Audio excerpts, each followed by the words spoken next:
So in 3.8, there's two more things to say, actually, but I'm going to focus on one now, and the second one will be in the next lecture. And looking at the derivative patterns for a moment, the power function is where our input, x, is the base, and then our number is the exponent. That's the power pattern. And notice these positions change for the exponential pattern. So for the exponential pattern, the input is now the exponent, and now the number is the base. So what happens then if we have a function where the input and where the base and the exponent have the input? And this is then the maneuver that we're going to talk about. And what we can do with something like this is exploit some log properties and exponential properties. And maybe I'll write that first here.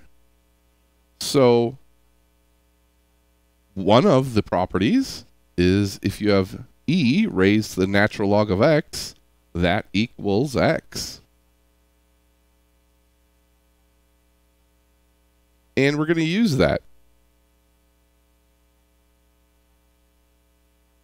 So what we can say here is we could say e to the natural log of that stuff we just had. So we start with x plus 1 raised to the x, and we're going to pull off this maneuver then of e raised to log of our function there. And why would we do this? Because that will get the x out of the exponent. Because we can use a log property now to bring this x in front of the log.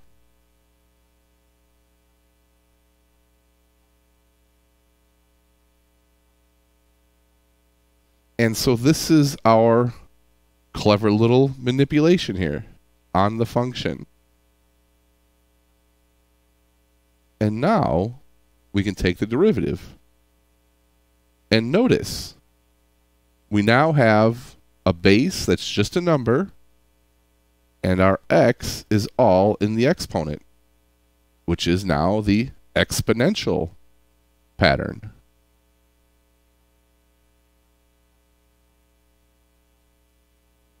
So we'll take the derivative now that we know this is the exponential pattern. And let me show the function there. And so the derivative of e is itself.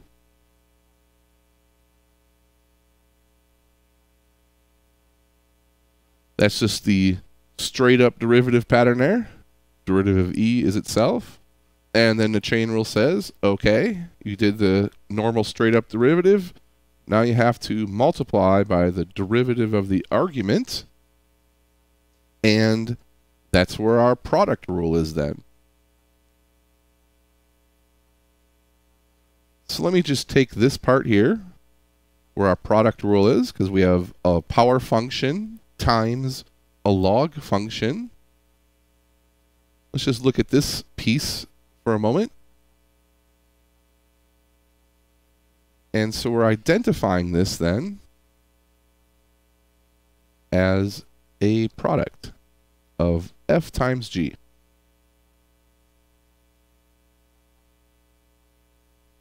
And then we'll explicitly state f and g. So we're saying f equals x and g equals natural log of x plus 1. And once we've explicitly stated f and g, we will take those derivatives. And the derivative of x is 1. And the derivative of log is 1 over the argument.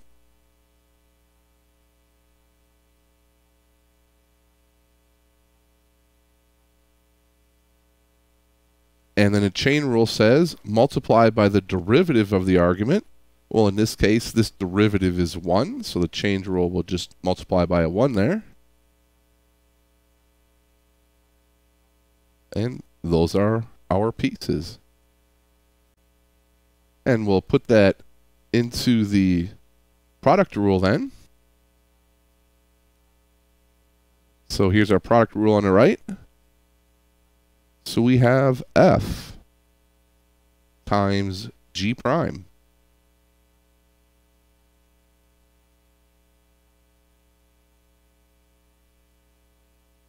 Plus f prime, in this case is just 1, times g.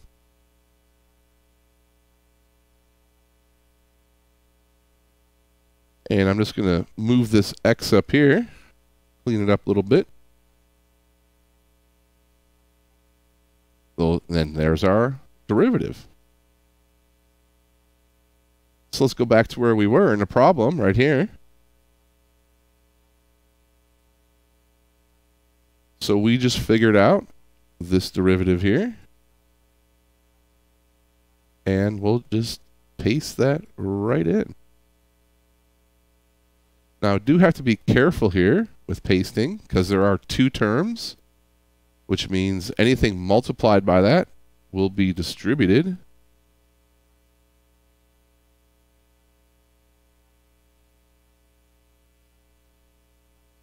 And there's our answer. There is actually another simplification we could do here, though. Is we can use log properties again to take this x, put it back in the exponent. And why would we do that? Because now we can use log property here, exponent and logarithm property. Actually, the property is of inverse functions is what this is from. That says e to the log is just going to simplify to that argument. And that would be our best simplified answer there.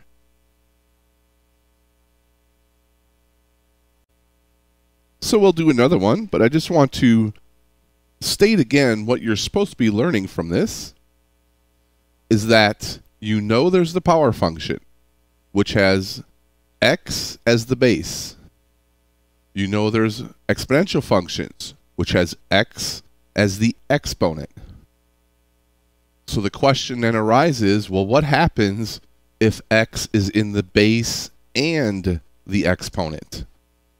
So this is what you're supposed to be learning here. What do we do if the x is in base and exponent? And it turns out we can use some exponential and log properties to manipulate this into something where the x, at this step right here, we can manipulate it to get the x all in the exponent then. Which then means we're in the long run, we're doing an exponential function pattern here then. So it's a clever little maneuver to try to work out how to deal with x in the base and the exponent. Let's check out another one. Here we go. X is in the base and the exponent. So what can we do? We can exploit, use the property of e raised to the log of our function.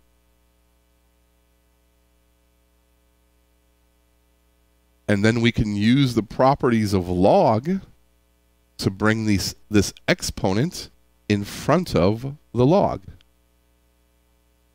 Now this exponent does have two terms, so we got to be careful about distribution there.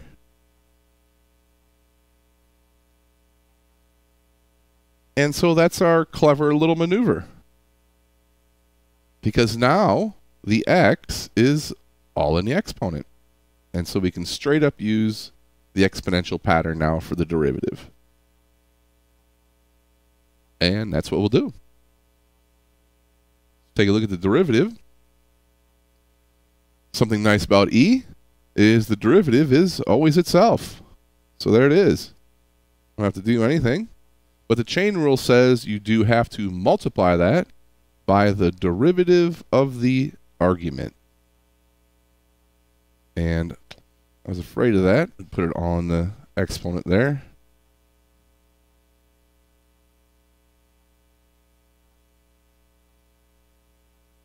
And here is then a power function times a log function. So we're going to have a product rule here. So let me just copy this part and focus on that. That's where our product is. And so we will explicitly state that now. That we're going to take the derivative of two functions being multiplied and then state what those functions are. F is x plus 1, and g is log x. Once we do that, we will need those derivatives. So we'll take a look at that. Whoops. Derivative of x is 1, and the derivative of a constant is 0. And the derivative of natural log of x is 1 over x.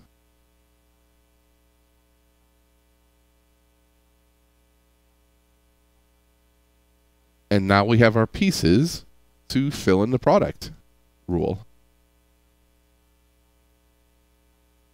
So here's our product rule over here on the right, our pieces here on the left.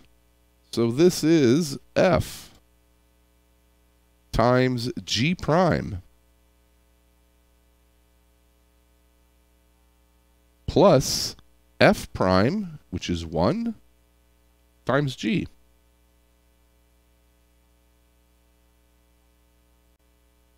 And there's our derivative.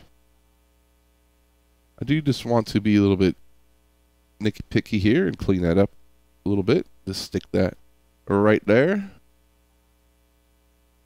So let's go back to where we were. Our original function we're dealing with. There it is. Here is the derivative we just figured out. So I'll just copy that and paste it right in. So that's going to go right here. Notice again we have two terms. Also again, it's always a good habit if you're going to make a substitution to use parentheses. Always a good habit. And that's our derivative. And the last step we can do to make to a simplification step, make it look a little nicer, is we can take this and put it back into the exponent using log properties. And then using the properties of inverse functions, because e and log are inverse functions of each other, means e to the log is just going to be that argument. And there is our best looking answer.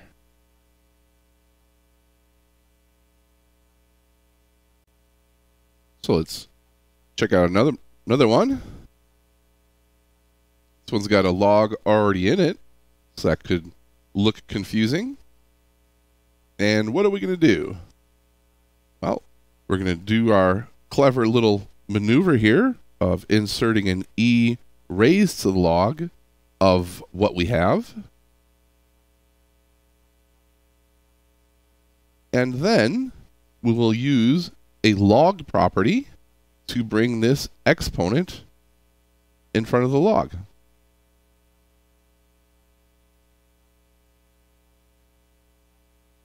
And now our x's are all nicely in the exponent. So now we can use our exponential derivative pattern.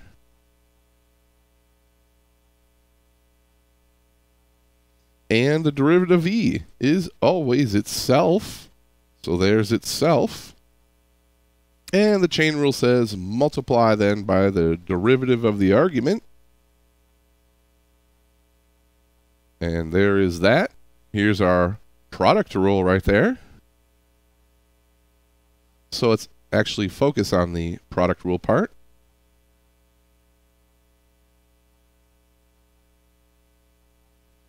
And we're going to recognize that this is the derivative of a function times a function. Actually, now that I'm looking at this, there is something else we can do, and I'm just going to give a moment to see if you can see that.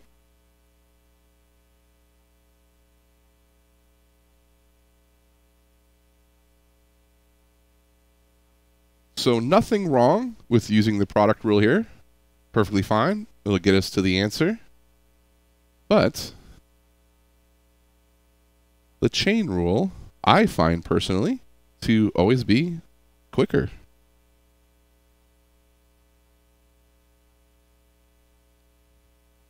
And we could recognize log x times log x is log x squared. And now we have a composite function, which means now we're just doing change. So we changed the product to a chain. Certainly something you can't do all the time, by no means. But in this case, we can. And so that derivative then would be the 2 drops down. Subtract 1 from the exponent, so the 2 becomes a 1. That's our straight up power derivative. And then the chain says multiply by the derivative of the argument. So we're going to multiply by the derivative of the argument. And the derivative of natural log is 1 over x.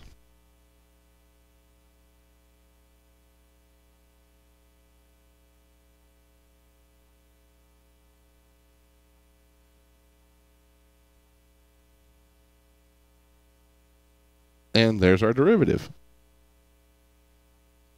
So here's our original function we're looking for. And we figured out this derivative. So I'll just paste it right in there. It's only one term, so don't have to worry about parentheses there. Although it is a good habit to stick in parentheses when you substitute. Perfectly fine answer there, at least as being right. Whether it looks good or not, always a subjective thing, but it always is preferred to simplify things. So we'll use log properties again to bring this into the exponent. And then we'll use the inverse function properties, e to the log, which allows us then to write the final answer as just that argument for our final simplified answer. So while this answer is the simplified answer, I always like to state this to students because they worry a lot about how their answer should look. And the truth as I see it is as it's very traditional to simplify as much as you can so that when you show your work to somebody, they don't have to do extra work to try to clean things up. People usually like seeing a cleaned up result. But beyond that, things are pretty subjective on what you think looks better. And I just want to point out here that there is something you could do here that's, again, completely subjective. If you think this looks better, I would do this. But these x's here, we know how to deal with exponents. And we could get rid of this x down here by putting up a -1 here. And pretty traditional to put constants in front. And there's our log x. So that's another way to write the answer. And it's all up to you. I mean, they're both 100% correct. Just all up to you and what you think looks better. So let's try one more.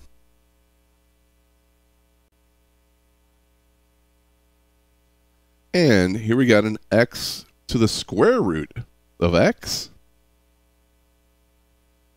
And the square root, not math friendly, because you can't manipulate that symbol. So a step you might want to do here is turn that into a half. A number we can manipulate there. And then we'll pull off our clever little maneuver of raising this all from base E.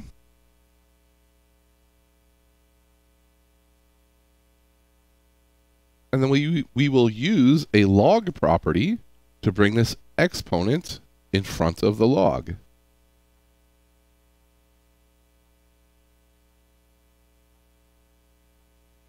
And now we have all the x's nice in the exponent here. So now we can use our exponential derivative pattern.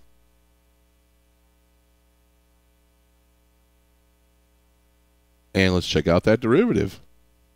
Derivative of e is always itself. There it is. And then the chain rule, multiply by the derivative of the argument. And our argument here is this. Product rule, we have a power function times a log function. So let's look at this product rule here.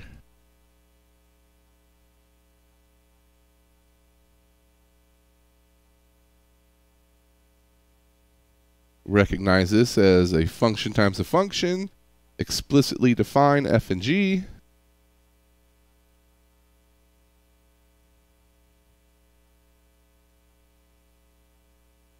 Whoops.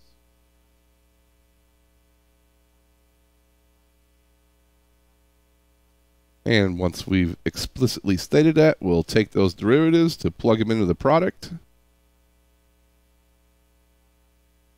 So the derivative of f, the 1/2, will drop down. And then we'll do 1/2 minus 1, get us a minus 1/2. And the derivative of natural log is 1/x.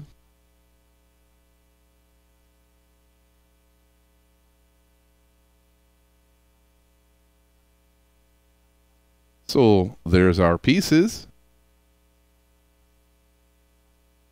We'll stick that into the product rule then. So off on the right, f times g prime. So we have f times g prime plus f prime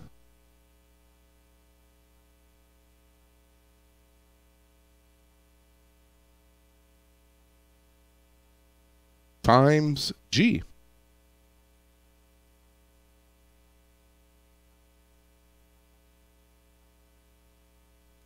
And we can clean that up a little bit because we have x to the half divided by x. So we have 1/2 minus 1, which would make that a minus half there.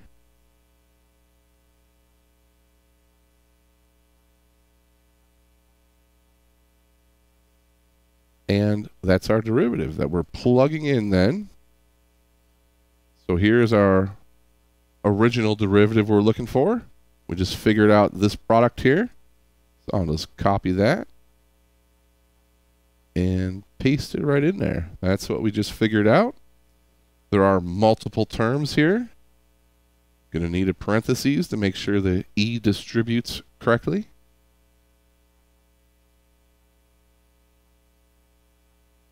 And we'll simplify then by using a log property to bring this back up into the exponent of log. And then using inverse property functions, properties of inverse functions, we can use e to the log and rewrite that as the argument. And there's our answer. Now, if you don't like the way that looks, you could do maybe a few cleanup maneuvers here. We put the square root back in there. Remember, minus 1/2 means this goes in the denominator to make that a positive.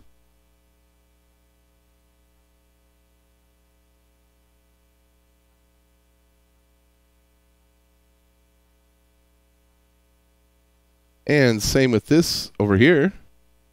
This minus 1/2, we can move it into the denominator to make that minus a positive.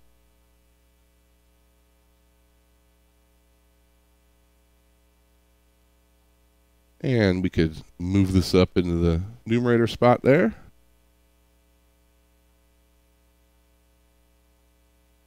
And looking at this, I notice now there is a square root of x that is a common factor here. So both of these terms have a square root of x, and we could factor that out.